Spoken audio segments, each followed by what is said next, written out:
Every year, people make New Year's resolutions to lose weight. Then they don't. The next January, the same people make the same resolution to lose weight. And then they don't.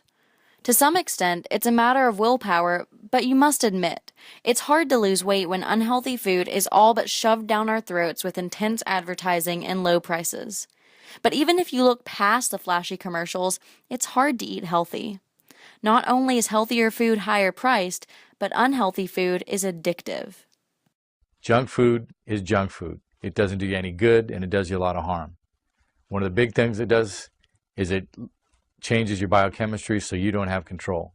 You don't have control, you don't have energy, you feel sick. So the point being that sugar is essentially a drug. Not necessarily a terribly bad one or a terribly strong one, but it has drug-like effects nonetheless, working through the opiate system in the brain. By doing these things, we have basically invented addiction. Junk food has turned us into junkies. We crave the sugar, the fat, and the sodium that our evolutionary ancestors had to have to survive, but couldn't come by easily. Now we have a surplus of those substances, and companies are even synthesizing stronger versions of them to feed our addiction. This is an interesting statistic.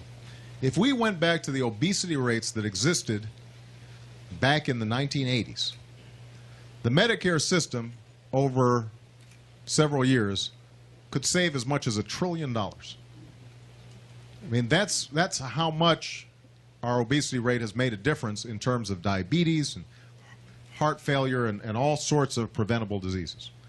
$1 trillion? The equivalent to that is being given to large food companies to keep feeding us the junk that's forcing us into hospitals and into debt. Something needs to change. Healthy food can be just as tasty as unhealthy food, but it costs more to the consumer.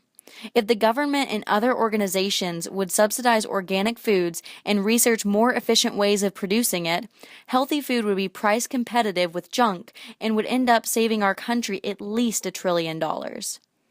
What do you say?